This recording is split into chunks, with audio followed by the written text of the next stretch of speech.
Cuando usted lo tenga, se pone de pie y leemos así juntos la palabra de Dios. Hechos 8, del 1 al 25. Dice la palabra del Señor: y Saulo consentía en su muerte. En aquel día hubo gran persecución contra la iglesia que estaba en Jerusalén, y todos fueron esparcidos por las tierras de Judea y de Samaria, salvo los apóstoles. Y hombres piadosos llevaron a enterrar a Esteban e hicieron gran llanto sobre él. Y Saulo asolaba a la iglesia y, entrando casa por casa, arrastraba a hombres y a mujeres y los entregaba en la cárcel. Pero los que fueron esparcidos iban por todas partes anunciando el evangelio. Entonces Felipe, descendiendo a la ciudad de Samaria, les predicaba a Cristo.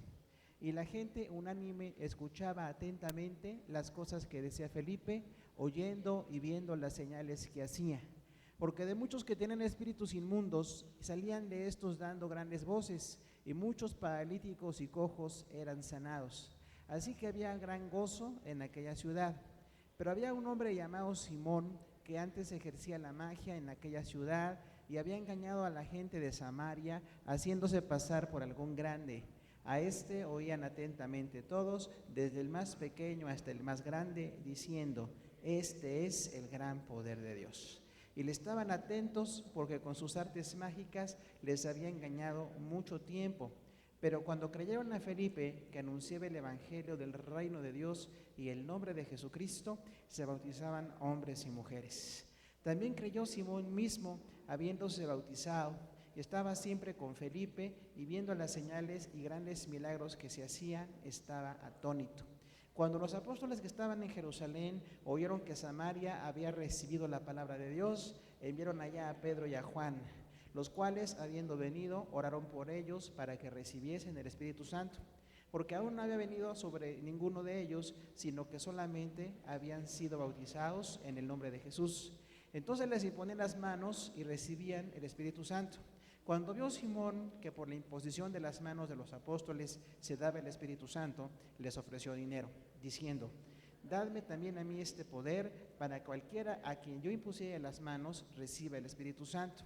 Entonces Pedro le dijo: tu dinero perezca contigo, porque has pensado que el don de Dios se obtiene con dinero. No tienes tu parte ni suerte en este asunto, porque tu corazón no es recto delante de Dios. Arrepiéntete pues de esta tu maldad y ruega a Dios si quizás te sea perdonado el pensamiento de tu corazón, porque en hiel de amargura y en prisión de maldad veo que estás. Respondiendo entonces Simón dijo: rogad vosotros por mí al Señor, para que nada de esto que habéis dicho venga sobre mí. Ellos, habiendo testificado y hablado la palabra de Dios, se volvieron a Jerusalén, y en muchas poblaciones de los samaritanos anunciaron el evangelio. Siéntanse, por favor, hermanos, gracias.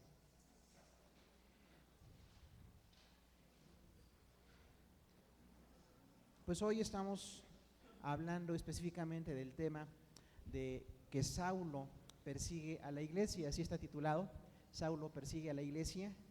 Y en realidad pues es una crónica, como hemos dicho. Lucas es un cronista, un médico griego, como se nos ha dicho, que con toda la preparación y la cultura que tenía, Dios le usó para registrar los hechos más sobresalientes de la iglesia, aunque en realidad más que de los apóstoles, como también hemos comentado, son hechos de Dios, hechos del Espíritu Santo. Porque si usted lee en Hechos 1, dice Lucas a Teófilo: te escribo para que veas lo que Jesús continúa haciendo. O sea, no dice te voy a decir lo que hicieron los apóstoles, dice lo que Jesús continúa haciendo a través de la iglesia. Y por supuesto nosotros como iglesias después de 2000 años tenemos en Hechos un modelo de cómo debe de ser la iglesia. De manera que, hermano querido, le invitamos de corazón, lea su Biblia. No solamente cuando viene y escucha la predicación, sino todas las semanas, todos los días hay que leer la palabra. Y si usted durante estos estudios enfatiza el estudio de Hechos, pues seguramente va a ser enriquecido y podemos ser corregidos. Porque hoy hay una gama enorme de iglesias, hay muchas expresiones de iglesias y hemos también compartido que muchas de ellas están basadas en la palabra, pero muchas de ellas no. Entonces tenemos que ver que en Hechos encontramos por lo menos varios grandes temas de lo que debe de hacer la iglesia. Y el primer gran tema es testificar de Jesucristo, ¿de acuerdo? El primer gran tema es que la iglesia testifica de Jesús. No testifica de los apóstoles, de los pastores, de los encargados de las iglesias, ni de los ministerios de la iglesia o nombres humanos. Testifica de Jesucristo. Una iglesia sana tiene que hablar de Jesucristo, no de pasos para ser exitoso, ni cómo ser un campeón, ni cosas así que hoy se están vendiendo en las iglesias, y lamentablemente una iglesia anémica, una iglesia infantil en su teología puede creer lo que sea, pero una iglesia verdaderamente madura en la palabra tiene que discernir, como dice la palabra de Dios con los de Berea. Los de Berea decían, vamos a ver si lo que nos dicen es cierto. Entonces, cuando usted escuche cualquier predicación o enseñanza, vea si es cierto, y un tema importante es que prediquen a Cristo. Otro tema importante de la iglesia es la llenura del Espíritu Santo, que también hemos dicho que divide a la iglesia en cómo debe de suceder. Hay quienes piensan que se deben de seguir hablando en lenguas, hay quienes piensan que no, pero en Hechos vamos a certificar que sí, el Espíritu Santo se sigue manifestando y hay los dones del Espíritu. Un tercer tema importante es la predicación. Una iglesia sana tiene que hablarle a los demás de Jesucristo. No solamente nos encerramos en nosotros, sino que le tenemos que hablar a otros. Usted viene aquí a la iglesia los domingos o los sábados, si se discipula más completamente, y estamos recibiendo información. Pero esta información es para que durante todas las semanas nosotros nos convirtamos en discipuladores, en gente que le predica a otros la palabra de Dios. Que no nos quedemos en esa etapa infantil de esperar que alguien venga a nuestra casa a darnos un estudio. Tenemos que convertirnos en personas que van a dar estudios a las casas de otras personas. Y esa es la meta de la proclamación, de la predicación. Pedro, Juan y Jacobo y todos los apóstoles no eran predicadores hasta que Jesús se fue al cielo. Y cuando pierden a Jesús físicamente, entonces empiezan ellos a ser proclamadores. Entonces todos los cristianos tenemos que ser proclamadores de la palabra de Dios. Un aspecto muy importante más es la comunión. La palabra koinonía, en griego, que quiere decir compartir todo. Una iglesia tiene que practicar la comunión unos con otros, porque hay muchas personas que decimos que nos da mucho trabajo interactuar con los demás y preferimos nada más ir al culto y nos desaparecemos en cuanto acabe el culto. Algunos desde antes de que acabe el culto se desaparecen y no quieren tener interacción con los demás. Se pierden de una grande bendición porque Dios nos forma a través de la comunión. En tener una interacción con los demás, yo me perfecciono porque veo lo que los demás tienen y yo no tengo. Y lo que yo tengo lo puedo compartir con ellos. Entonces la comunión es un compromiso de una iglesia verdadera. Otro aspecto importante son los dones del Espíritu Santo. Vamos a ver en Hechos milagros, sanidades, fe, palabra de conocimiento. Los 9 dones se van a manifestar en una iglesia verdadera. Un sexto tema es la persecución. Siempre habrá ataque contra la iglesia verdadera del Señor. Una iglesia que predica a Cristo no le va a gustar al mundo, porque el mundo tiene su sistema, incluso sus sistemas religiosos. Pero cuando la iglesia habla de Jesús, de santidad, de justicia, a la sociedad normalmente no le va a gustar y se desarta la persecución. Otro tema muy importante es la oración. Una iglesia sana es una iglesia de oración. Tenemos que perseverar también en la oración, personal o grupal en la iglesia, pero hay que perseverar en la oración. Y lo último que tenemos son los ministerios. En Hechos, viendo todo el libro de los Hechos, vamos a encontrar estos 8 grandes temas. Y los ministerios son servicios que cada uno de nosotros puede hacer para Dios. Y va a ser importante servir a Dios. Y hoy vamos a hablar, nuestro tema secundario o título son 5 resultados del evangelismo. Bajo el título general, Saulo persigue a la iglesia, tenemos un título que es 5 resultados del evangelismo. ¿Usted sabe que siempre que compartimos la palabra de Dios va a haber resultados? Siempre. Aun cuando la gente rechace, ya hay algo en su corazón. Lo que usted le predicó, lo que usted le testificó, la gente algo está recibiendo y va a haber resultados. Puede haber un resultado violento, como veremos que es la persecución o violencia de muchas formas, y también un buen resultado puede ser la conversión. El evangelismo es el medio de Dios para que la iglesia crezca. La iglesia no puede crecer por programas de televisión o medios masivos. Esos medios nos edifican a nosotros, pero la gente necesita que alguien vaya y le hable físicamente, personalmente, de las cosas de Dios. Entonces, el evangelismo nunca se va a suplir con otros medios. Es el diseño de Dios para la iglesia. Yo tengo que ser un evangelista, tengo que compartir la palabra de Dios siempre que pueda o cuando pueda para que la gente se acerque a Dios. Entonces, el primer resultado del evangelismo se llama martirio. Martirio. Hechos 8, del 1 al 3. Hemos dicho que la palabra griega martureo se traduce testifico en español.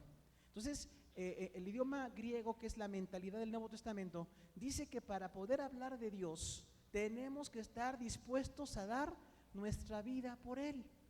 Si usted no está dispuesto a dar su vida por Cristo, usted no es un buen discípulo. Porque hay mucha gente que simpatiza con las cosas de Dios, que le gusta el evangelio o que ha acumulado conocimiento en su cabeza, pero no tiene la disposición de sufrir nada. Necesitamos aprender a desplazar la comodidad, a desplazar la seguridad con tal de hablar de Jesucristo. Yo puedo exponerme al martirio si predico la palabra de Dios. Y ahí dice en el versículo 1 que Saulo consentía en la muerte de el protomártir Esteban.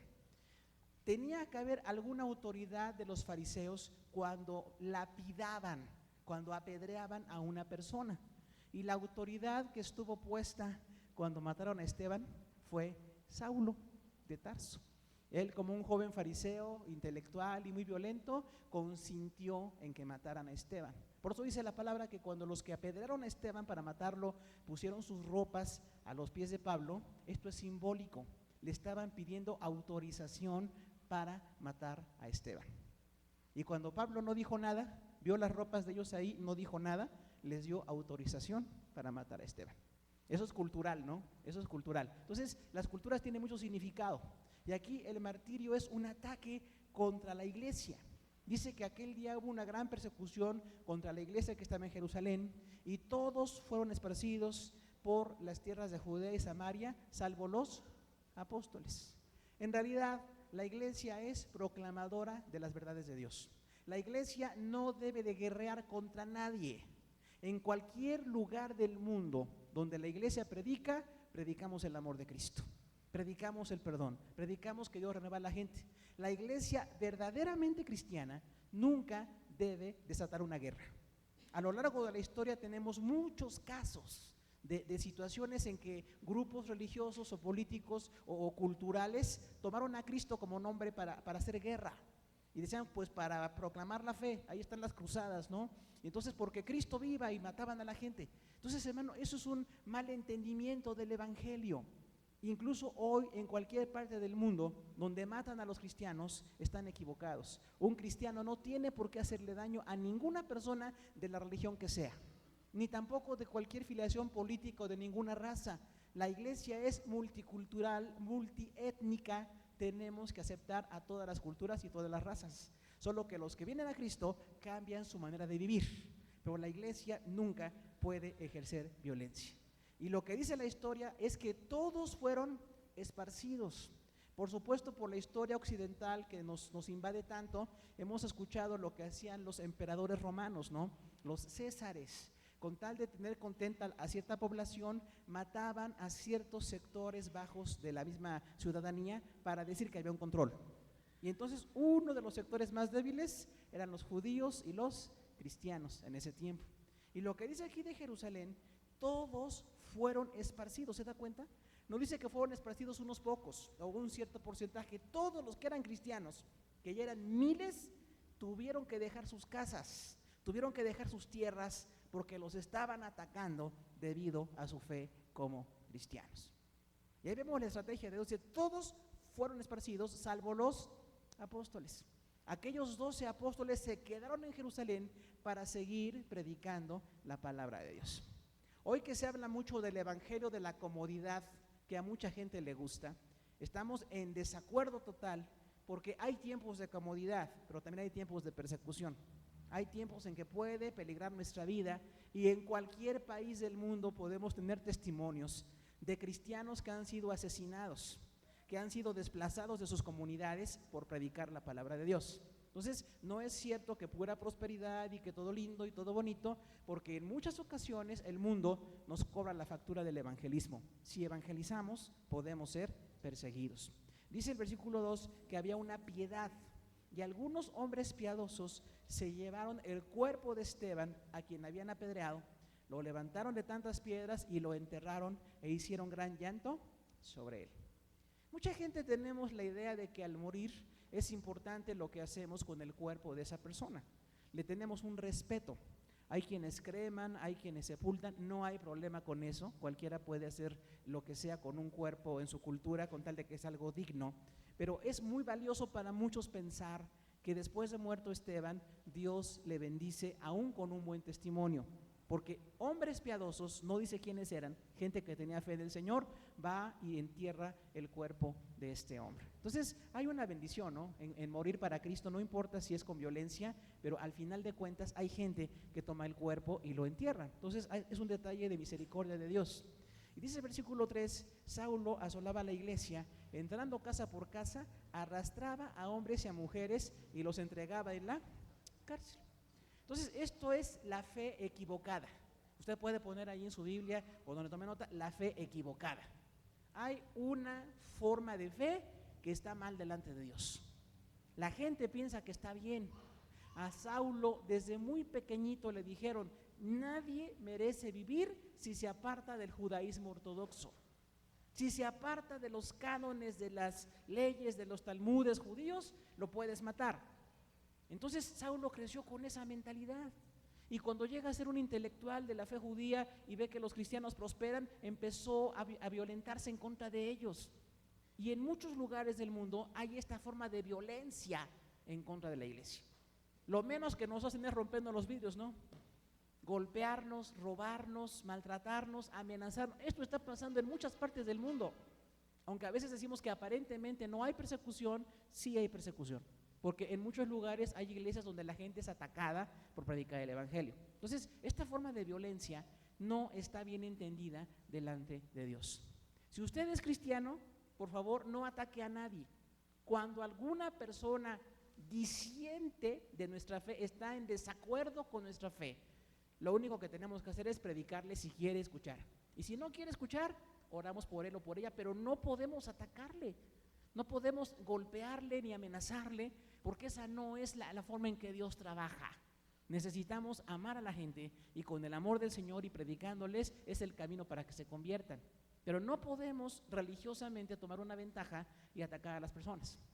Y lo que hoy pasa en muchos lugares del mundo donde de diferentes religiones se matan unos a otros es una fe mal entendida. Nadie que ama a Dios puede atacar a las personas. Nadie que se diga cristiano puede usar violencia en contra de otros. Pero cuando los cristianos recibimos violencia, tenemos que orar porque el mundo no se detiene en su violencia en contra de la fe. Entonces Saulo pensaba que hacía bien, y es muy fuerte la palabra, no dice asolaba y arrastraba. ¿Cuántas veces ha pasado esto en la historia, no? Cuánta violencia en contra de la gente, golpearlos, maltratarlos, jalonearlos, llevarlos con violencia, y dice, y los encerraba en la cárcel. Su cultura y su religión lo permitían. Hoy muchas culturas y religiones permiten maltratar la fe de otros, pero la fe de la iglesia verdaderamente cristiana, bien entendida, nunca hagamos violencia contra nadie. Los muchachos en la escuela, aunque ustedes sean cristianos, si alguien no es cristiano, respétalo. No lo ataques, no le digas que está mal, porque necesitamos hablarle la palabra de Dios. Y cuando nosotros como adultos o como niños o como ancianos veamos a gente de otra religión, hay que orar por ellos. Posiblemente no siguen a Dios como Dios quiere, pero nosotros no podemos violentarnos en contra de ellos. Ya hay mucha violencia por otras causas para que todavía la violencia religiosa nosotros hacemos parte de ella. Entonces tenemos que quitar la violencia. El segundo resultado del evangelismo se llama misiones. La palabra misiones no está en la Biblia. Lo correcto es apostolado, porque es ser enviado. Recuerda, lo que es un apóstol es gente que es enviada a otra ciudad. ¿Y cómo se inició el apostolado aquí? Versículos del 4 al 8, Hechos 8, del 4 al 8. Dice, pero los que fueron esparcidos iban por todas partes anunciando el evangelio. Dice la palabra que toda la iglesia, miles de judíos convertidos a Cristo, fueron esparcidos. A algunos los mataron, a otros los metieron en la cárcel, a otros los golpearon, a otros los amenazaron, y todos fueron esparcidos. En esas casas donde se reunía la iglesia no quedó ni un cristiano. Solamente los 12 apóstoles estaban por ahí predicando, tal vez escondiéndose, y seguían ganando gente para Cristo. Pero todos los que habían sido esparcidos, ¿qué dice? Se dedicaron a predicar la palabra de Dios. Por eso dice la palabra de Dios que a los que aman a Dios, ¿qué? Todas las cosas les ayudan a bien. Si a usted hoy lo corrieran de su casa por predicar a Cristo, si le quitaran su trabajo, si le quitaran sus bienes, en vez de podernos a llorar, tendríamos que irnos a predicar la palabra de Dios en otro lugar. ¿Y sabe qué es lo que pasa? Que otras personas escuchan el evangelio. Porque si la iglesia se hubiera quedado en Jerusalén, no estaríamos aquí nosotros hoy. Solamente había una iglesia judía ahí moribunda de hace 2000 años y nadie predicando. Pero gracias a la predicación, gracias a la persecución que se relaciona con el evangelismo, la iglesia puede predicar la palabra de Dios. ¿Qué aprendemos de esta primera iglesia? Siempre predicar la palabra de Dios. Lejos de dedicarnos a quejarnos, ay mi casa, ay mi coche, ay mi dinero, lejos de quejarnos, hay que predicar la palabra de Dios. Si así se desatara en México una persecución hoy día, tendríamos que hacer esto y decir, tenemos que hablar del Señor. Si nos esparcen, si tenemos que escondernos, en vez de quejarnos y estar ya apartándonos de Dios, muchos haríamos eso. Todos los carnales haríamos eso. Me quejo de Dios, ¿por qué Dios permite que me quiten mi casa? ¿Por qué Dios permite que me ataquen? Pero cuando alguien es espiritual, todo lo toma para la gloria de Dios. Y perdiéndolo todo, habiendo visto la muerte de algunos seres queridos, perdiendo sus casas y sus propiedades, seguían predicando la palabra de Dios. ¿Se da cuenta la medida de una iglesia? Una iglesia que ama al Señor no se limita por las pérdidas, tiene que seguir proclamando la palabra del Señor. Dice versículo 5, entonces Felipe, descendiendo a la ciudad de Samaria, les predicaba a Cristo. ¿Quién es Felipe? Otro de los 7 diáconos, ¿se acuerda? Son personas que crecen, los diáconos son personas que están creciendo mucho, que llegan a hacer cosas básicas y después están al frente de muchos ministerios. Eso es la definición bíblica de un diácono. Y usted debe de ser un diácono para el Señor. Empezar con cosas sencillas y después predicar y ganar gente y seguir trabajando para Dios. Pero cuando matan a Esteban y todos quedan tristes por eso, también uno diría, pues ya no voy a predicar, ¿no? ¿Usted qué haría si nos mataran a alguno de nosotros? Si nos mataran a alguno de nosotros, lo que usted tiene que hacer es predicar con más ganas, porque para eso es la persecución. Pero lamentablemente los que no tienen el corazón para Cristo se apartarían. Miren, yo ya no predico, me da miedo. Qué terrible que mataron aquí al pastor y mataron allá a unos hermanos, ya no voy a ir ni a la iglesia. ¿Habrá entre nosotros alguien así? Lamentablemente sí. Pero creo que por la gracia de Dios habrá más gente que diga, sí, vamos a predicar más la palabra de Dios. Tenemos que predicar más la palabra, no importa que alguien lo maten o haya pérdidas. Fíjese el nivel de demanda de una iglesia verdadera. Algunos no cumplimos ni con lo básico de las cosas de Dios, pero Dios no quiere cosas básicas, Dios quiere cosas grandes. Entonces Felipe, que era un diácono griego, repartía despensas a las viudas judías y griegas. Cuando hay persecución, ya no hay viudas porque las esparcieron. Tampoco hay despensa porque nadie da despensas. Si estando no dan, imagínense no estando, pues menos dan. No haya nada que repartir. Entonces se puso a huir. Y cuando va huyendo, llega a Samaria. ¿Qué es Samaria? La ciudad de los enemigos de Jerusalén. Recuerda que las dos ciudades, en Samaria y en Jerusalén, había un templo. Herodes el Grande hizo 2 templos fastuosos, uno en Jerusalén y uno en Samaria. Por eso la samaritana en Juan 4 le dije a Jesús, ¿adoramos aquí o adoramos allá? Y Jesús le dice, es en espíritu y en verdad. No es en templos, es con tu vida que adoras a Dios. Pues allí en Samaria, donde no eran judíos legítimos, donde había enemistad cultural, enemistad racial, Felipe empezó a predicar el evangelio. ¿Qué tiene usted que hacer cuando alguien diga que por su raza y por su religión no quiere oír la palabra? Pues predicarle más. Solamente cuando la persona no quiera, pues a fuerza no podemos, pero cuando alguien diga, no, yo tengo otra religión, yo no quiero escuchar eso, yo soy súper intelectual, yo soy posmoderno, pues ni modo le decimos, no, yo te predico de todos modos, y le predicamos a Cristo. Y eso fue lo que hizo Felipe, se fue a Samaria y empezó a predicarles a Cristo. ¿Cuál fue el resultado? Conversiones. Siempre que predicamos resulta en conversiones. Eran enemigos, eran samaritanos, no querían a los judíos, pero cuando llega un judío convertido a Cristo, lo escucharon. Usted es un mexicano convertido a Cristo. Predíquele a Cristo a quien sea. Siempre que se pueda, tome la oportunidad. Dejemos la obsesión que tenemos tan fuerte por muchas cosas y dejemos que Cristo también nos obsesione para predicar la palabra. A ese amigo, ese conocido, ese familiar, vamos a hablarle de Cristo. Entonces Felipe no se detuvo, huyó porque tenía que huir, pero empezó a predicar. ¿A quién predicaba? A Cristo. ¿A quién predica la iglesia?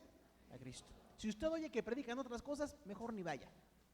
Lo digo con mucha pena, pero hay lugares que se llaman iglesias donde es mejor ni ir, porque predican cosas extrañas. Si quieres saber qué grupos son, lo hablamos en privado. Aquí no podemos, en privado lo decimos. Pero hay grupos que es mejor ni escucharlos, porque tienen ya otras ideas muy raras y hay gente que cree que es una iglesia.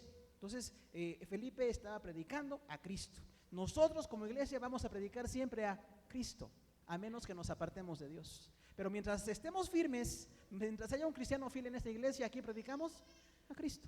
A Cristo, predicamos a Cristo, predicaba a Cristo. Versículo 6 dice, y la gente unánime escuchaba atentamente todas las cosas que decía Felipe, oyendo y viendo a las señales que hacía. ¿Cuál es el resultado, hermano? Que la gente escucha. Un evangelista tiene que fascinar a la gente con lo que les dice. Hay que aprender a hablarles de manera que les interese lo que les decimos. Felipe predicaba a Cristo, lo hacía con tal interés y con tal denuedo que la gente escuchaba. A veces no lo hacen de buena gana, a veces no entienden muy bien, pero están escuchando. Y dice la palabra que la fe viene por el oír la palabra de Dios. Entonces, cuando usted predica, habrá resultados. No se preocupe si se convierte 1, 2 o 1000, usted predique la palabra. Una iglesia donde todos somos evangelistas será una iglesia que crece y que se fortalece. Entonces la gente le escuchaba atentamente. Eran samaritanos. La primera barrera cultural eran enemigos. ¿Cuántos diríamos que aquí tenemos enemigos? ¿Se ha dado cuenta? Por algunas cuestiones históricas, religiosas o culturales o raciales, culturales, hay gente que se siente nuestros enemigos. Pero usted no tenga enemigos. Una buena conclusión, un buen cristiano no debe tener enemigos. Si alguien dice que es enemigo, predíquele a Cristo, a menos que no quiera aquel. Pero si dice que es enemigo, dígale, yo no soy tu enemigo. Yo te amo porque Dios te ama y me envía para hablarte la palabra de vida eterna. Entonces, Felipe lo hizo, venció la barrera cultural. Seguramente se opusieron. Tú eres judío, ¿por qué vienes a Samaria a predicarnos? Y él les predicaba a Cristo. Venza las barreras. A veces las barreras las tenemos nosotros más que la gente. Decimos, es que es de tal raza, es de tal idioma, es de tal país, no le voy a poder predicar, hermano. Hay que predicar siempre. Un buen cristiano no pone pretextos para no predicar, busca pretextos para así predicar. Eso es lo que hay que hacer un cristiano, ¿no? Entonces Felipe lo hizo y dice que todos lo oían y viendo las señales. ¿Qué fue lo que pasó? Predicaciones y señales. Había sanidades, había milagros. Así como en los 12 apóstoles, ahora en los 7 diáconos pasaba lo mismo, predicaban y había señales de Dios para ellos. Dice el versículo 7, porque de muchos que tenían espíritus inmundos, salían de estos dando grandes voces, y muchos paralíticos y cojos eran sanados. Dos principales necesidades, sanidades y liberaciones. Dice aquí que salían espíritus inmundos. No es un cuento que hay una obra satánica en el mundo. No es un cuento que hay gente oprimida y gente poseída por demonios. Lo que pueden ser cuentos son ciertos detalles que algunos cuentan o creen, pero si hay personas que están poseídas por demonios, ¿qué tenemos que hacer? Orar por ellos. Una primera barrera que hay que derribar, hay quienes piensan que solamente los pastores ordenados pueden orar por los endemoniados. ¿Usted cree que eso es cierto? No, todo cristiano puede orar por un endemoniado. Otra barrera que tenemos, algunos dicen, es que si oro por él, se me pasa el demonio. No, hermano. Ningún demonio puede entrar en usted porque usted está lleno de Dios, usted está lleno de Cristo. Entonces usted puede ir y orar. Ahora, no es cierto que hay una estrategia espiritual, que hay que atar al hombre fuerte y que hay que hacer tantas cosas. Eso no es cierto. No hay una manera de echar fuera demonios. Lo que hay que hacer es orar por la gente, hablarle de Cristo para que tenga conciencia y reciba a Jesús y orar por ellos. Y Dios va a hacer la obra de salvarles. Pero otra cosa importante, no tenga miedo. Hay cristianos que oran con tanto miedo que no sé si por eso gritan, ¿no? Cuando oran por endemoniados, pero no tenga miedo. El que tiene el poder es usted, porque el vencedor es Cristo. Así es de que usted ora por alguien que está derrotado. El diablo está derrotado. Tiene mucho poder, pero está derrotado por Cristo. Entonces, ¿hay que orar por los endemoniados? Sí. Y podemos platicar de los detalles de esas cosas, se puede hacer. Y la otra cuestión es orar por salvación. Dice, y muchos también eran sanados. Había enfermedades, había pecado y la gente recibía perdón y recibía sanidad física en todos sus problemas de salud. ¿Podrá usted orar por un enfermo? Por supuesto que sí, hermano. Lo bíblico es que todos oremos por los enfermos. Y ahí los evangélicos tenemos que derribar la tradición de pensar que solamente algunas personas pueden orar por los demás. Eso no es cierto, hermano. Eso lo inventaron los hombres que aman la autoridad, porque la autoridad viene de Cristo y Él nos manda a todos a orar y evangelizar y echar demonios. Todos nosotros. ¿Qué pasaría si aquí habemos unas 100, 120 personas y los 120 predicamos? ¿Es mejor que predique uno o que prediquen 120? Hermano, pues todos. ¿O qué tal si aquí todos oráramos por un endemoniado? Sin temor.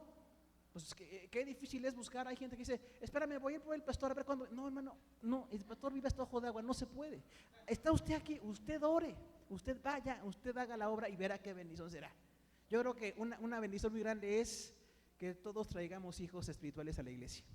Que todos traigamos gente para Cristo, ¿no? Los ganemos ahí en la calle y traigamos gente, 1, 2, 3, todos, cada uno de nosotros, pero no esperemos que vaya un pastor o un maestro o un misionero, porque eso detiene la obra de Dios. Entonces este varón Felipe no dijo, voy a ir por Pedro, voy a ir por Juanito. No, él predicó, él visitó y se hizo una obra impresionantemente grande. Entonces Dios lo va a respaldar a usted cuando usted ora por los enfermos y por los endemoniados.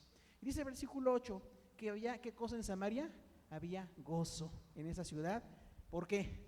Por la predicación de la palabra de Dios. Algo muy importante, la predicación de la palabra trae gozo. Muchos pensamos que la predicación trae solemnidad. Y mire, sí hay seriedad porque hablamos, perdón, con el Rey de Reyes, pero todos nosotros cuando hablamos, la gente va a tener gozo. ¿Usted se goza o no se goza por Cristo? ¿Se goza porque le perdonó todos sus pecados? Eso es un motivo de gozo muy grande, hermano. Más de que el banco le perdone a usted su deuda, es más importante que Cristo nos perdone. Ahora, no le deba al banco, también es otro tema, pero no vamos a meternos allí. Entonces, el gozo de que Jesús me perdonó es muy grande.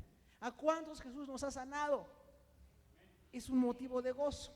Incluso algunos que hoy estemos enfermos, tenemos testimonio de que ya hemos sido sanados, y si estamos enfermos es para que Dios se glorifique. Vamos a seguir orando y orando y orando hasta que todos tengamos grandes testimonios. Para eso es la enfermedad. ¿Pero qué decía que tenían? Gozo. Entonces, hermano, cuando usted hable de Jesús, no lleve tristeza. Hay una iglesia tradicionalista que lleva tristeza a la gente, ¿verdad? Condenación. ¿Cuánto le decimos a la gente? Quita tus ídolos, mira nada más, tu casa está llena de estampitas, te vas a ir al demonio. Hermano, ya está, no lo mande. La cuestión es que usted lo libere y dígale, mira, Dios tiene algo. Y mis estampitas, déjalas, Dios va a tratar contigo. Primero recibe a Cristo. Es más importante Cristo.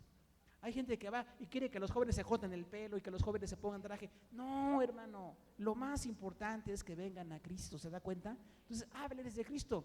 Usted que es papá o mamá cristiana, gócese en la fe, porque hay gente que sufre la fe. Y dice el hijo, papá, ¿tú eres cristiano? Sí, hijo, pues no me tocó otra. Es que tus abuelitos así me enseñaron, pues yo la aguanto. ¿Qué le está usted enseñando a ese hijo? Que la fe se sufre. Y decimos, no, hijo, pues yo no quisiera, pero pues quedamos mal con la familia. Hermano, no, es personal. Jesús nos ha llenado de gozo. Un hombre cristiano o una mujer cristiana tiene que tener gozo. Aunque tengamos pruebas, enfermedades y dificultades, es más grande Dios que todas esas cosas que tenemos que llevar. Gozo. En una reunión cristiana generalmente hay cantos, ¿se da cuenta? ¿Por qué cantamos? Pues por gozo. Estamos contentos. Los temas que cantamos, las cosas que cantamos hablan del gozo de lo que Dios ha hecho en nosotros. Entonces lleve un evangelio de gozo. No lleve un evangelio de prohibiciones y tristezas. Eso Dios lo va a tratar después con la gente. Usted lleva un evangelio de gozo. Dice la palabra, traemos el evangelio. En idioma griego es euangelion, así se dice evangelio. Usted que sabe raíces grecolatinas es bueno. Y angelión es mensaje. ¿Qué es el evangelio? Es un buen mensaje. Tradujimos en español buenas nuevas, aunque ya está un poco viejo, buenas noticias. ¿Qué le está usted dando a la gente? Buenas noticias. No le diga, estás condenado al infierno. Ya saben, mejor dígale, Dios te puede liberar de la condenación. ¿verdad? O que está enfermo, es por tus pecados. No, dígale, mire, Dios te puede sacar de tu enfermedad y te puede bendecir. Que está en pobreza económica, dígale, Dios te puede bendecir. No creemos que todos seremos ricos, pero sí creemos que a los que trabajamos, Dios prospera nuestro trabajo. Tiene que ser con gozo. Aquí en el templo, la reverencia pues es que no andemos todos por ahí carcajeándonos a la hora del culto, pero estamos gozándonos. Levantamos las manos en la alabanza, nos gozamos, nos reímos. Es parte de lo que Dios ha hecho en nosotros, hermano. Entonces, gócese con el Señor. Hay algunos que traen cara de tristeza. No voltee a ver usted a nadie. Hay algunos que no traen cara de alegría. ¿Se da cuenta? Estoy muy alegre con el Señor. Yo te traigo algo bonito. Hermano, con esa cara, me refiero a la expresión, no a otra cosa. Parecemos las cabezas olmecas de Tabasco. Una cara fea, así horrible. Hermano, gócese en el Señor. El evangelio es gozo. Claro, no es libertinaje, es gozo. El gozo del Señor es nuestra fortaleza. ¿Cuál fue el resultado de Felipe? Había gozo. Hace algunos años platicábamos con un evangelista de Colombia, un hombre muy inteligente, muy preparado en las cosas de Dios. Y algo que nos dijo fue muy interesante en un curso. Dijo, de mis 3 hijos me pueden decir muchas cosas. Me pueden decir que están bonitos, que están creciendo, que son inteligentes. Pero lo que más me gusta que me digan es que mis 3 hijos son felices. Son niños felices. ¿Será cierto eso o no, hermano? ¿Sabe? Sí los corregimos, sí los corregimos. Aunque usted no se dé cuenta, sí los corregimos. Pero no los queremos ahí todos tristes. Cállate. No te rías. No mires. No toques. No respires. Ay, hermano, pues algunos chicos no respiran, en serio. Entonces, gózate, claro, no te voy a dejar que hagas lo que quieras, pero seguir al Señor Jesús es un gran gozo.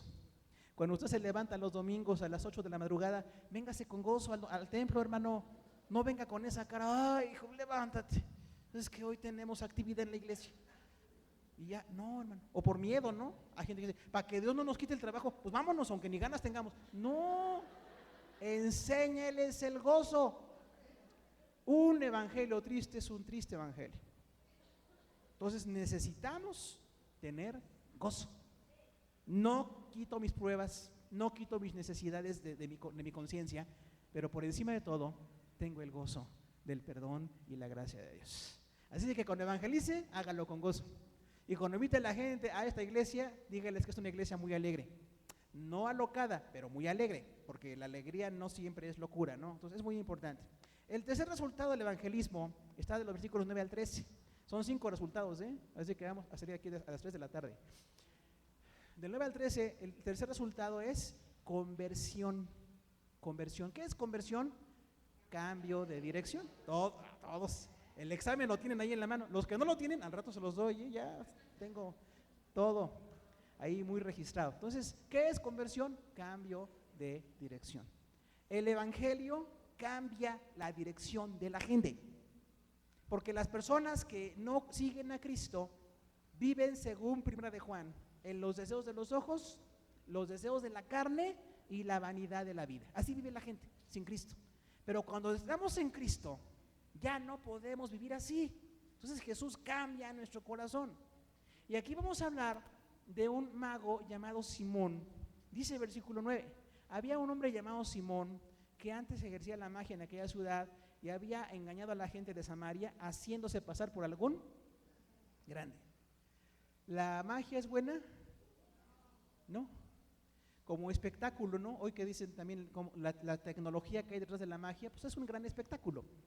Pero no podemos creer que alguien tenga poderes mágicos. ¿Cuántos de nosotros vivimos en un tiempo? Muy amable. ¿Cuántos de nosotros vivimos en un tiempo en que pensábamos en la brujería? ¿Cuántos le ponían al niño allí un hilito rojo? No sé por qué rojo. ¿Por qué no azul? ¿Ya? No, tiene que ser rojo. Ahí. Las tijeras al revés, para que no lo chupe la bruja. Mire, lo que nos chupa es la economía, no la bruja. Bueno, nos deja brujas. Gracias, hermano. Hay otros que le tienen miedo a un montón de cosas. Ponen ajos ahí junto a la puerta para que no se vaya el marido. Mire, hermana, el marido no se va cuando usted lo trata bien, ¿eh? No es con ajos, ni con cebollas, ¿verdad? ¿Y cuántos así tenemos ahí que la moneda de la suerte, el amuleto de la no sé qué, y teníamos muchas cosas? Ahora, la magia originalmente es brujería, ¿eh? La magia es una expresión del espiritismo, ¿no? Entonces, este señor Simón ejercía la magia y con sus trucos, ya los trucos son muy antiguos, ¿eh? Se dice que por ahí David Copperfield tiene 3,000 libros de magia egipcia. Así es de que pueden ganar mucho dinero y ser muy cultos, pero creen en la brujería. ¿Y qué fue lo que pasó? Pues que esos libros ahí decían muchos trucos. Y cuando alguien hacía trucos, la gente pensaba que era un poderoso. Y decía, este hombre es un grande. Entonces Simón estaba feliz, le pagaban por eso, prosperaba, era respetado. Parecía que todo estaba bien, pero cuando las cosas no están bien delante de Dios, tienen que cambiar. Aunque haya dinero, aunque haya fama, eso no viene de Dios. Puede haber dinero y fama si usted es un buen cristiano, y eso es otra cosa. Pero cuando el dinero y la fama vienen a través de engaños, entonces las cosas no están bien. Dice el versículo 10, a esto oían atentamente todos, desde el más pequeño hasta el más grande, diciendo, este es el gran poder de Dios. Dice que blasfemia, ¿no? Este hacía magia y la gente decía, este es el gran poder de Dios. ¿Habrá personas así hoy en día en nuestra sociedad? Que la gente piensa que tienen a Dios porque hacen magia. No se crea en el horóscopo, es un horroróscopo. Son puras cuestiones generales, ¿no? Esta semana te vas a encontrar con alguien importante.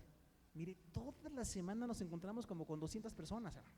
Entonces, fácilmente, ¿no? Allí, o en estos días estás pasando por enfermedad. Pues claro, el 30% de la población mundial está enferma. Entonces, no hay nada raro. Y no es cierto que la luna se alinea con Júpiter y que tu carta astral, nada de eso, hermano. De hecho, si usted tiene algo de eso, rómpalo y deséchelo, porque no viene de Dios. Entonces, este señor dice, lo escuchaban atentamente. ¿Cuánta gente escucha estas cosas todos los días? No salgo de la casa hasta que oiga el horóscopo, porque me tiene que decir aquí quien usted quiera, ¿eh? Porque esto queda grabado, quien usted quiera, ¿eh? Para a ver qué me dice.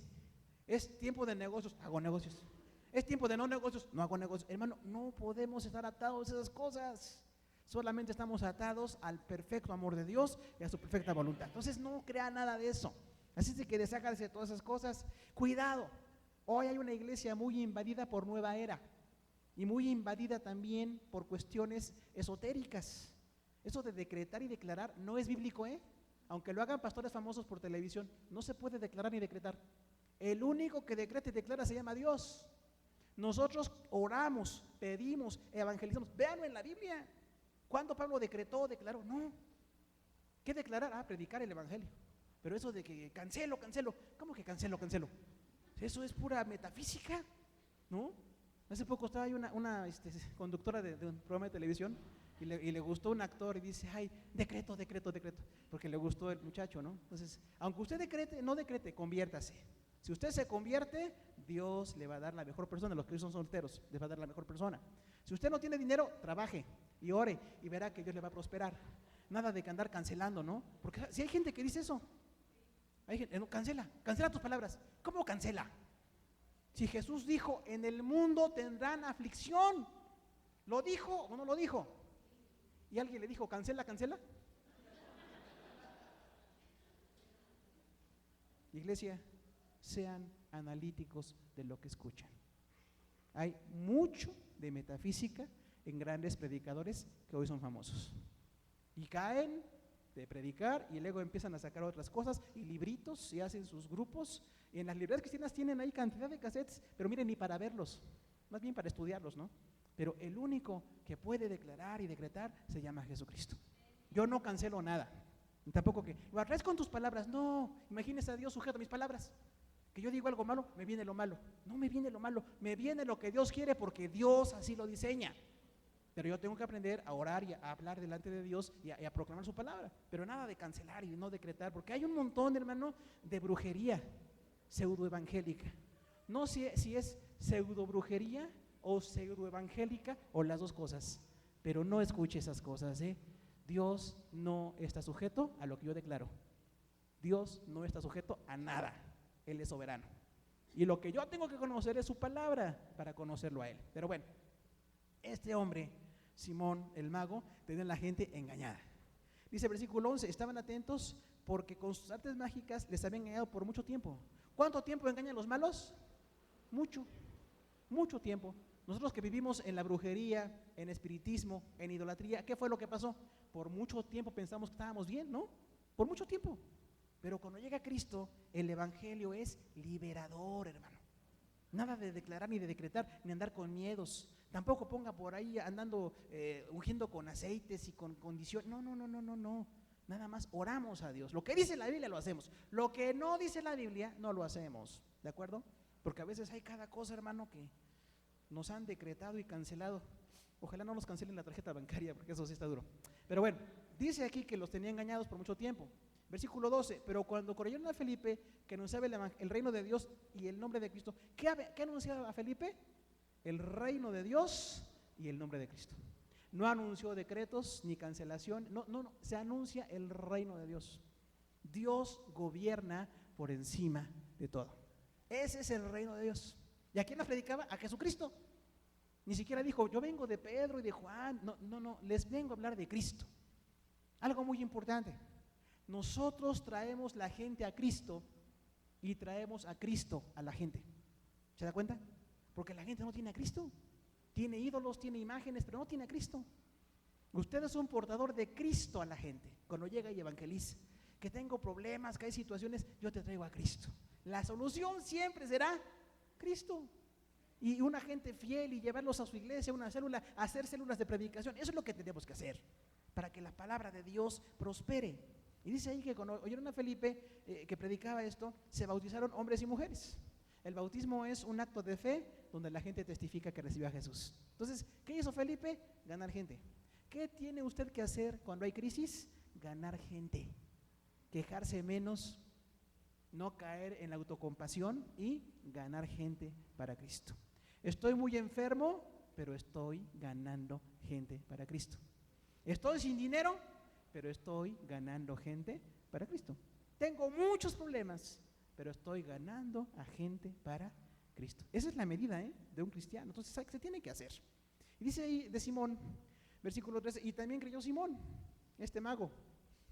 Y habiéndose bautizado, estaba siempre con Felipe, y viendo las grandes señales y milagros que se hacían, estaba atónito. La magia es un arte. Siempre ha existido de muchas formas, aunque hoy se usa mucho de tecnología, ¿no? Y a veces también hay cuestiones que se mezclan, tecnologías y cosas satánicas, muchas veces. Pero este mago que conocía esas artes, cuando vio a Felipe, que predicaba a Cristo y el perdón que hizo, se convirtió. ¿Se podrá convertir un mago? ¿Un brujo? ¿Un espiritista? Sí, nadie está exento. La cosa es que usted les predique el evangelio. Y cuando se convirtió, estaba sorprendido. El que sorprendía, ahora estaba sorprendido. Porque el evangelio verdadero es sorprendente, es impactante, que se cambien las vidas, que se sanen las enfermedades, que la gente transforme Dios a través de su poder sus vidas. Eso es impactante. Y dice que siempre estaba con Felipe, viendo lo que hacía y cómo predicaba, estaba impactado, estaba como atónito. Entonces, hermano querido, rompamos el esquema de una iglesia donde solamente los pastores o las personas muy dedicadas aquí a la obra local son los que están autorizados para predicar. Todos tenemos que predicar y habrá grandes señales y prodigios. Un buen siervo de Dios nos dirá, qué bueno cuando usted se ha usado para la gloria de Dios.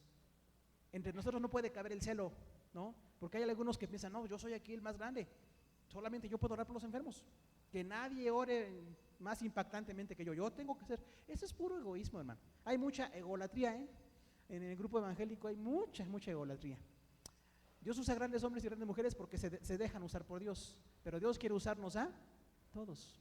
Y si Dios le usa a usted más que a sus pastores y maestros, lo celebraremos, porque el evangelio de Dios se celebra cuando todos somos usados para la gloria de Dios. ¿De acuerdo? Entonces, hermano, glorifique a Dios, ore. Dios le va a bendecir predicando, orando por los enfermos, orando por endemoniados. No importa, todos podemos ser impactados e impactantes a través del evangelio. El cuarto resultado del evangelismo es llenura. Dice ahí la llenura, Hechos 8, del 14 al 17. Dice que cuando llegaron los apóstoles, versículo 14, oyeron que Samaria había recibido la palabra de Dios, enviaron para allá a Pedro y a Juan. Hay un orden en la iglesia, ¿se da cuenta? No es el apostolado que hoy se predica, porque muchos se llaman apóstoles y no tienen gran cosa de apóstol. Pero un apóstol es alguien que es enviado para corregir, para instruir. ¿Para qué pone Dios gente con más experiencia en la iglesia? Pues para enseñar, porque todos podemos enseñar, pero tenemos niveles. Felipe tenía un nivel, no tenía el nivel de Pedro y de Juan. Pedro y Juan tenían más años sirviendo, estuvieron con Cristo, estaban siendo usados para escribir parte del Nuevo Testamento. Entonces Felipe estaba por debajo de ellos. ¿Se da cuenta de eso o no? Porque si hay niveles, ¿eh? Hoy día en esta democracia que tenemos mundial, la gente piensa que todos somos iguales, y somos iguales en algunas cosas, en derechos, en algunas capacidades, pero hay otras cosas en las que no somos iguales. Entonces Dios pone gente en la iglesia para que nos pueda instruir, pero que estos que nos instruyen no se sientan superiores, deben sentirse más humildes, porque Dios les usa en su grande misericordia. Entonces Pedro y Juan oyeron en Jerusalén que en Samaria estaban predicando ya Felipe, y ¿qué hizo Jerusalén? Envió apóstoles. Por eso en la iglesia tiene que haber una organización. Yo no puedo estar predicando a quien yo quiero, tengo que estar sujeto a un grupo de pastores, a nivel de denominación. A nivel local tenemos diáconos, tenemos administradores, no hace nadie lo que quiera hacer, todos tenemos que estar sujetos unos a otros. Esto está en la palabra de Dios. Entonces enviaron a Pedro y a Juan, versículo 15, los cuales, habiendo venido, oraron por ellos para que recibiesen, ¿qué? El Espíritu Santo. Había una divergencia en la predicación. Algunos decían, solamente bautícense en el nombre de Cristo. ¿Es importante o no? Sí, es en el nombre de Cristo que somos perdonados, Él es el Salvador, está bien. Pero la llenura del Espíritu se manifiesta hablando en lenguas, principalmente. 4 de las 5 veces en Hechos aparecen hablando en lenguas. Entonces dijimos, la llenura de Dios básicamente es con lenguas. Hay gente que puede ser llena de Dios sin hablar en lenguas, pero no es la idea bíblica mayoritaria.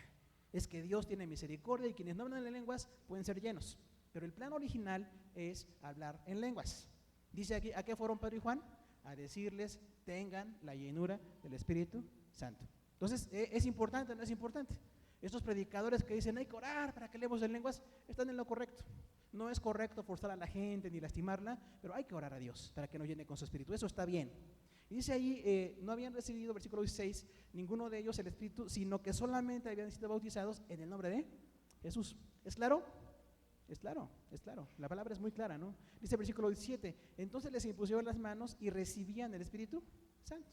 La idea de la imposición de manos es toda una teología, hermano. Cuando alguien llega y pone sus manos sobre otro, reconoce que la máxima autoridad es Dios. ¿Qué somos? Intercesores. El poder no viene de nosotros, la bendición no viene de nosotros, somos un instrumento de Dios. Y también ponerle la mano a alguien es tener un contacto de amor con él, que la gente sienta que le amamos. ¿Cómo le tocamos? Con respeto, ¿verdad? Tenemos que tenerle mucho respeto, tocamos un hombro, a veces tocamos la cabeza de la gente o los 2 hombros, nada más. Entonces, esa es una idea de contacto. Hay mucha gente que cuando alguien le puso sus manos fue bendecida, ¿no? Cuando alguien oró por usted. Hay gente a la que no le gusta que la toquen. Si a alguien no le gusta que lo toquen, pues no lo toque. El que lo va a tocar es el Espíritu Santo finalmente, ¿no? Pero si alguien dice, ore por mí, o se nos abraza, algo así, no importa. Con el respeto que debemos tener entre cristianos se puede hacer. Entonces, Pedro y Juan imponían las manos y las personas hablaban en lenguas, recibían el Espíritu Santo. ¿Para qué es un apóstol? Para corregir doctrinas, para poder hacer la experiencia de Dios más amplia. Eso es alguien que conoce más de Dios, no lo que hoy se dice, que son gente que da coberturas y que dan palabras proféticas y actos proféticos. Eso es puro esoterismo raro. Realmente lo que estos hombres hicieron fue orar por ellos, nada más. Que si alguien hoy se llama apóstol, que haga lo mismo que hacían ellos. Si hace de más, no conviene. Si hace de menos, tampoco. Tenemos que ser exactos y precisos. ¿Qué es la llenura? El control del Espíritu Santo sobre nuestra vida. ¿Por qué hablamos en lenguas? Porque la lengua es el miembro que expresa todo lo que somos. Dice Santiago, es como un pequeño timón, pero con que más o menos no es un miembro muy grande en nuestro cuerpo, pero por esa lengua se expresa todo lo que somos, ¿verdad que sí? Todo lo que yo soy, todo lo que yo siento, lo expreso con la lengua. Dice la palabra, de la abundancia del corazón habla la boca. ¿En qué le abunda usted su corazón? ¿Le abundan cosas buenas? Bendición, gracia, gozo, entonces eso va a hablar. Pero si en mi corazón hay maldad, perversidad, hay violencia, sale, en algún momento sale lo malo por la lengua. Entonces cuando hablamos en lenguas, simbólicamente, el Espíritu Santo nos controla totalmente. Nos tiene que controlar el Espíritu Santo. Yo no puedo vivir la vida cristiana como yo quiero, para mis placeres, para mis puntos de vista, es para que el Espíritu me dirija. Por eso es que hay un bautismo. Y quienes hemos hablado en lengua sentimos el gran poder de Dios. No es imitación, no es un tartamudeo, es una palabra que fluye en un idioma que no conocemos y que generalmente no entendemos. Aunque después hablaremos de los dones del Espíritu Santo y sus variantes. Pero entonces hablaban en lenguas. ¿Podrá usted hablar en lenguas? Sí, hermano, es para usted el don. Ahora, hay personas que a veces con mucha facilidad hablan en lenguas, o son muy sensibles, o tienen una facilidad, no sé, pero hablan en lenguas. Y hay algunos que nos tardamos en hablar en lenguas, ¿no? Y lo malo es frustrarse, porque hay gente que se frustra. Dice, es que si no hablé en lenguas, yo estoy mal, o Dios no me quiere usar. No hablé en lenguas, no sé por qué, pero yo tengo que seguir buscando e intentando. Ahora, importante es darle lugar a Dios. Cuando usted siente esa presencia de Dios, o que no habla normalmente en español como hablamos nosotros, puede ser la presencia de Dios. Siga orando, pida que Dios le controle y siga hablando. Porque si usted se queda callado, ya no habla en lenguas, ¿eh? Aunque sea de Dios, usted se queda callado. Tenemos que aprender a seguir orando, y algunos tardamos horas, hasta en la madrugada hablamos en lenguas, ¿no? Alguien oró por nosotros o algo, pero está bien que haya una llenura del Espíritu Santo. Pero también, además del control, es la plenitud. Un cristiano vive la plenitud de Dios. Dios quiere que usted viva plenamente. Dios no nos quiere así como controlados, como infelices, no. Dios quiere que seamos plenos, y por eso son las lenguas. Y si tiene más preguntas, pues pregúntele a Dios. No, nos pregunta a nosotros. Sí le pregunta a Dios, pero también a nosotros. Platicamos aparte, ¿no? Y hablamos y oramos y veremos muchos detalles. No se quede con dudas, pero Dios quiere llenarnos con su Espíritu. Ahora, el quinto resultado del evangelismo es corrección. La corrección está en Hechos 8, del 18 al 25. ¿A usted le gusta que lo corrijan? A ver, hermano, con toda honestidad, ¿a cuántos les gusta que les corrijan o se dejan corregir? Levanten la mano. Seguramente los pastores de aquí queremos saber, ¿eh? Ahora, bájenla, hermanos. Ahora, a muchos no nos gusta que nos corrijan. Y peor aún, algunos no nos dejamos corregir. Pero mire, algo que tengo que decirle de corazón: la corrección no es por razones personales, ¿sí? Nunca es personal. Porque hay gente que dice, es que a mí me corrigen porque yo no conozco bien a los pastores. Si yo fuera de los que andan cerca de los hermanos, pues no me corrigen. No, hermano, discúlpeme, no es por allí. ¿Quién tiene que ser corregido? Pues quien esté mal en algo, nada más. No es complicado, ¿no? Ahora, si usted está bien, no tenemos que corregirle. Pero cuando usted esté mal en algo, con el dolor del corazón y con mucha humildad, tenemos que corregirle. ¿De acuerdo? Y déjese corregir. Para eso es la iglesia local, para que me corrijan. ¿A quién corrigieron aquí? Pues al mismo Simón, este mago que fue convertido a Cristo. Dice el versículo 18: cuando vio Simón que por la imposición de las manos de los apóstoles se daba el Espíritu Santo, ¿les ofreció qué? Dinero. ¿A cuántos nos interesa el dinero? A todos, hermano, a todos. Nada más que nos interese normalmente y sanamente, porque pues sin dinero no, aquí en la tierra no hacemos nada, ¿no? Aunque Dios demanda trabajo y todo, pero sí se interesa. Pero no, las cosas de Dios no se venden. Por eso hay un gran fracaso en estos teleevangelistas que relacionan la oración con dinero. Porque la gente piensa que para que yo reciba una oración tengo que dar dinero. ¿Y eso es cierto? No. La oración es muy aparte del dinero que yo doy para la obra de Dios, que es aparte de todo eso. Pero allí, cuando ellos recibieron el Espíritu Santo, Simón vio aquello y dijo, les voy a dar dinero.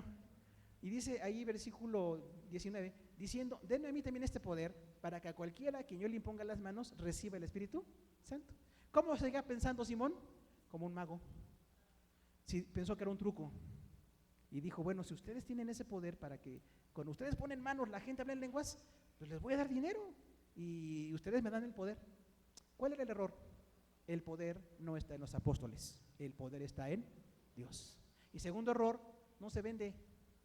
Recuerde eso, muy importante. Las cosas de Dios no se venden, ¿de acuerdo? No se venden. La cuestión económica es aparte para apoyar la obra de Dios. Pero lo que Dios hace por mí, que me visiten, que me bauticen en el Espíritu Santo, que oren, que vayan al hospital a verme, eso no se cobra para nada. no hay nada que cobrar. Y entonces ahí Pedro, todavía le surgió lo Pedro, ¿verdad? Todavía fuerte de carácter, dice el versículo 20, tu dinero perezca contigo. O sea, ¿qué le dijo? Muérete, muérete, ¿no? Traducción tipo caló mexicano, muérete, tu dinero perezca contigo, porque has pensado que el don de Dios se compra con dinero. Ahora, fue una buena corrección, a lo mejor el estilo no fue el mejor, ¿eh? Algunos para corregir luego hacemos cosas que no, pero hay que corregir. ¿Y qué le dijo? No podemos decirte que por tu dinero vamos a venderte el don, no se vende y estás mal. Y lo siguió corrigiendo. Dice ahí versículo 21, no tienes tu parte ni suerte en este asunto, porque tu corazón no es recto delante de Dios. ¿Está fuerte la corrección o no? Hermano, cuando me corrigen fuertemente, ¿qué tengo que hacer? Resistir. Este mago, soberbio, rico, famoso, no se quejó. No dijo, es que es personal. Pedro, ¿por qué a mí me corriges? Porque nos llamamos igual, porque recuerda que Pedro era Simón, ¿no? Los dos eran Simones y los dos habían sido terribles. No, no es por eso. Dice el versículo 22, arrepiéntete pues de tu maldad y ruega a Dios y quizás te sea perdonado el pensamiento de tu corazón. O sea, la exhortación siempre llama al arrepentimiento. Le dijo fuerte, perece con tu dinero, pero arrepiéntete. No es así, no es con dinero. Pídele a Dios que te perdone. Dice el versículo 23, discernimiento. Porque veo que en gran amargura, en hiel de amargura y en prisión de maldad estás. ¿Era cierto o no era cierto? Sí. Ahora, ¿qué cosa era Simón? Era un cristiano. ¿Hay cristianos presos de amargura? Sí. Si le da lugar a la amargura, se hacen raíces de amargura, ¿verdad? Y la hiel es algo que es muy, muy, muy amargo. Entonces, no debo dejar que la amargura se apodere de mi corazón, aunque yo sea cristiano. Y me voy a equivocar que por dinero o por fama o cosas así. No es así. Tenía que haber una corrección. Versículo 23, decimos esto. Versículo 24, respondiendo Simón le dijo, rueguen ustedes por mí al Señor para que nada de esto que han dicho venga sobre mí. ¿Se quejó? ¿Se puso al tú por tú? Mire, un buen discípulo no se pone al tú por tú. ¿Porque quién se lo está diciendo? Una autoridad. ¿Puesta por quién? Por Dios. Ahora, no es para que Pedro se sintiera famoso y fuera súper respetado, no. Pero Pedro tenía que corregir a un discípulo. Entonces, un discípulo tiene que ser corregible. Eso guárdalo en su corazón, hermano. Yo como discípulo tengo que ser corregido. No lo sé todo, no soy perfecto en todo. Y hay gente en la iglesia que me puede corregir. Y todos podemos ser corregidos.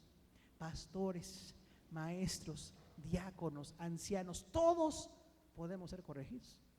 Pero viene una autoridad de parte de Dios. Entonces, cuando usted lo corrijan, déjese corregir. ¿Qué hubiera pasado con Simón si no lo corrigen? Pues hubiera seguido pensando igual, que por dinero. ¿Qué hubiera pasado con Pedro? Como hoy algunos pseudoevangelistas lo hacen todo por dinero. Dame dinero y oro por ti. Dame dinero y te mando el libro. Dame dinero y... No, hermano, no es por dinero. La obra viene de Dios, es más profundo el asunto. Entonces, lo corrigió.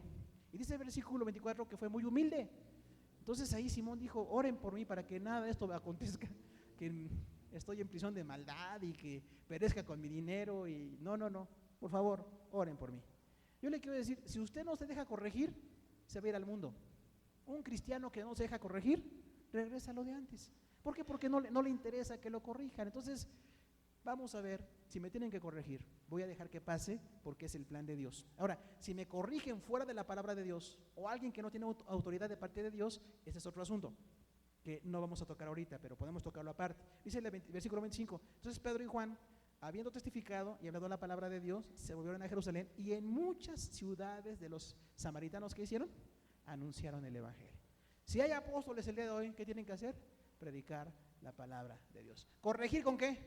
Con la palabra de Dios. Porque algunos corrigen con ideas que tienen ellos, ¿no? Dicen que visiones y palabras proféticas, pura invención. Tenemos la palabra de Dios para corregirnos. Ahora, ¿por qué no nos ponemos de pie en este momento, hermano, y oramos a Dios? Yo no sé si hay alguien que nos visita por primera o segunda ocasión, pero le invitamos a aceptar a Cristo. Le trajo Dios a usted aquí hoy para que escuche el evangelio, para que escuche la palabra de Dios. Si no tiene una relación con Dios, le invitamos a tenerla. Acérquese a Cristo, acérquese a Dios. Dios le quiere perdonar, Dios le quiere sanar. Pero los que ya somos cristianos, estamos aquí para ser corregidos. ¿Cuántos amamos tanto al Señor, hermanos, que estamos dispuestos a dar nuestra vida por Él? ¿Sabe? Él ya lo hizo. Él ya dio su vida por nosotros. Entonces, si usted no está dando mucho por Cristo, esta palabra es para usted. dispóngase a dar más por Cristo. Si queremos llegar a dar la vida, empecemos por dar nuestro tiempo, por dar nuestros talentos, por darle al Señor lo que Él ponga en nuestro corazón para que estemos a su servicio. ¿Qué tal las misiones? ¿Habrá alguien aquí entre nosotros que quiere predicar en otra ciudad, en otro idioma, en otra cultura, hermano? Se puede hacer. Nuestra iglesia tenemos esa visión de apoyar misiones y tenemos que hacerlo. Si alguien aquí está con necesidad de conversión, le invitamos a convertirse a Cristo. Venga a cambiar la dirección de su vida.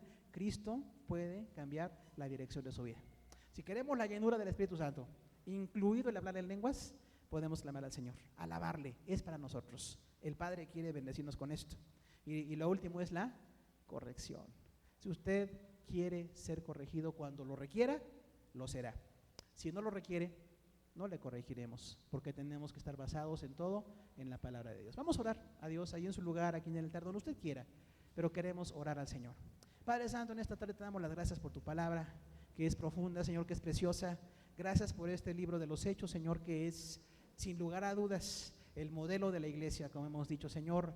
Hoy vemos muchas iglesias en el mundo, muchas expresiones, muchas interpretaciones de la fe, y tenemos que aprender a verlo todo con base en la palabra, a verlo todo con base en lo que dice la Santa Biblia. Hoy queremos nosotros como iglesia ser bendecidos, Señor. Aquella iglesia de Jerusalén hace 2000 años tuvo persecución, hubo muerte, Señor, hubo tragedias, pero en medio de todo siguieron predicando la palabra. Quien ama a Cristo tiene que seguir predicando la palabra, Señor. Hay ocasiones en que vienen pequeños problemas a nuestra vida y dejamos de predicar, y dejamos de orar, dejamos de leer la Biblia. Hoy hay un llamamiento del Espíritu Santo para que seamos verdaderos testigos, verdaderos mártires de Cristo, que dejemos la pena para predicar a Jesús allí en la comunidad, en la escuela, en el trabajo, en donde quiera que podamos hacerlo. Vamos a hacerlo para tu gloria, Señor. Felipe aprovechó la oportunidad, no se quedó con la tristeza de la muerte de Esteban, no se quedó con el miedo de que lo mataran también a él predicó, Señor. Si tú lo permites, algunos moriremos por predicar el evangelio, pero si tú lo permites, también otros vivirán más años para seguir predicando la palabra, de tal manera, Señor, que la predicación es una prioridad. La prioridad no es mi trabajo, ni mi dinero, ni mis vacaciones. La prioridad es predicar la palabra de Dios. La prioridad es que se cumpla tu plan perfecto, Señor, para que seamos testigos, Padre. Si tú nos estás llamando a las misiones también, si alguien entre nosotros tiene en su corazón el deseo de predicar en algún grupo indígena de este país, o predicar en otro país de América, o predicar en algún lugar fuera de nuestro continente, hay una bendición en eso, Señor, que vayamos a predicar la palabra. Aquella iglesia de Jerusalén tuvo muertes, tuvo persecución, tuvo cárceles y golpes, pero no se quedaron callados. Todos fueron esparcidos, Señor. Esa frase es contundente. Toda la iglesia que había en Jerusalén tuvo que dejar sus casas, tuvo que dejar sus negocios, porque había peligro de sus vidas, Señor. Hoy a veces nosotros amamos más las casas y los negocios que la obra de Dios, y esto se requiere de corrección, Señor. Ayúdanos para que mientras no haya persecución a ese nivel, de cualquier manera nos dediquemos todos los días a predicar, y oramos por nuestros hermanos que en cualquier parte del mundo sufren persecución, Señor, porque esta palabra es de amor, no es una palabra de violencia. La fe cristiana no es para hacer guerras, la fe cristiana es para que la gente se acerque a la salvación. Señor, también hablas de conversión, un cambio de conducta, Padre. El evangelio no se mide en el corazón de la gente de una manera muy clara, pero cada uno de nosotros sabemos qué caminos tenemos que dejar. Si hemos vivido de acuerdo a los deseos de los ojos, a los deseos de la carne y a la vanidad de la vida, Señor, necesitamos arrepentirnos, convertirnos de corazón para que tu nombre sea glorificado, Padre. Ahí dice que cuando Felipe predicó, se convirtió mucha gente, incluido Simón, este mago famoso que tiene varias enseñanzas buenas y malas para nosotros. También hay una llenura del Espíritu, Señor. Tú nos quieres llenos del Espíritu, no nos quieres viviendo así como en una miseria espiritual, no nos quieres viviendo incompletos o tristes en la fe, sino que haya gozo, que haya bendición, que haya llenura para cada uno, que aprendamos a vivir este evangelio que produce gozo, que hay una llenura, Señor, y también que aceptemos la corrección. Nadie humanamente en la iglesia está exento de ser corregido. Todos podemos ser corregidos, no importa si tenemos una iglesia pequeña o grande, o pocos o muchos años en el evangelio, todos tenemos que ser corregidos. Y ahí Simón el Mago nos dejó un ejemplo, Señor, de que se dejó corregir. No discutió, no rebatió, no desafió a la autoridad. Él dijo, oren por mí para que nada de esto que han dicho venga sobre mi vida. Que cuando alguien nos corrija, Señor, es porque nos ama. Porque si no nos amaran, nos dejarían hacer lo que queramos para no meterse en problemas. Pero ese buen pastor, ese buen maestro, ese buen diácono, ese buen hermano mayor en la fe, me corrige porque me ama, porque de verdad está interesado en mí. Te pedimos una bendición sobre todo, Señor, y que al ver Hechos de los Apóstoles podamos aprender mucho más, porque estaremos viendo a través de las clases de escuela dominical y a través de la predicación por lo menos 2 o 3 años este libro, y vamos a estar aprendiendo muchas cosas importantes para nuestra vida. Hoy nos ponemos en tus manos y te damos las gracias porque tú eres bueno. En el nombre de Jesús, amén. Dios les bendiga, hermanos. Siéntese, por favor. Vamos a